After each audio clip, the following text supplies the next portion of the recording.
Tax নির্ভর budget হয়ে গেছে। আমাদের দেশের যে ট্যাক্স আহরণের যে পদ্ধতি এবং ইনএফিসিয়েন্সি আছে, অতীতে কখনোই 4 লক্ষ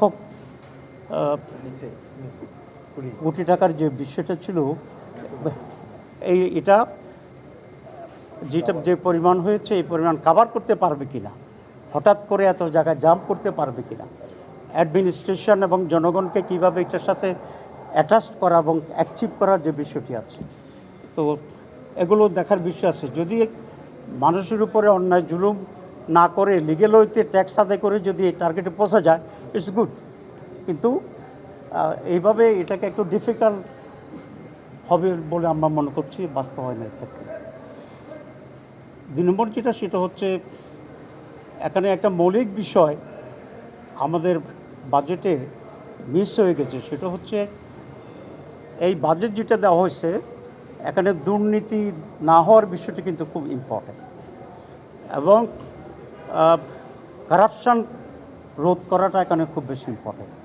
কিন্তু সরকার এমন কোনো নীতিমালা বা গাইডলাইন দিতে পারে নাই যাতে করে এখানে কোনো কারাপশান হবে না, এবং কারাপশান করতে গেলে তারা কী ধরনের মেজার নেবে সে বিষয়ে কোনো বক্তব্য এখানে ওইভাবে আসে নাই, সেটা আমরা দেখছি।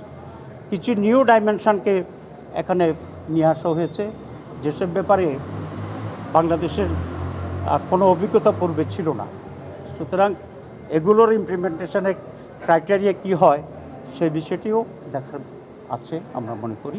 তো সবটা মিলিয়ে আমরা মনে করি যে কারাপশন রোধ করার একটা বিষয় ফাইনালি এখানে ইনক্লুড থাকা উচিত, যাতে করে যতটুকুই বাজেট আমরা আহরণ করতে পারি ততটুকুই যেন মাঠে গিয়ে এটা কার্যকর হয় এবং সেই প্রজেক্ট বাস্তবায়ন এটা কাজে লাগে। আর একটা হচ্ছে যে বিদেশি ঋণের উপরে নির্ভরশীলতা অনেক বেশি। তো আপনারা জানেন যে world bank, Asian development bank, IMF যারা ছিল তারা কিন্তু লোন রিলিজ করতে চাচ্ছে না আগেরগুলো, কারণ তারা সন্দিহান যে গুণগত কোনো পরিবর্তন আদৌ এখানে আসবে কি না। এবং যেটা আমরা লক্ষণ দেখছি কয়েক মাসের ভিতরে, যে আসলে দুর্নীতি আগের চেয়ে কমছে এটা বলা যাচ্ছে না, বরং মানুষ চাঁদাবাজির ব্যাপারে এটা বলছে আগে 10 টাকা যেটা ছিল এখন সেখানে 30 টাকা দিতে হয়, 20 টাকা দিতে হয়।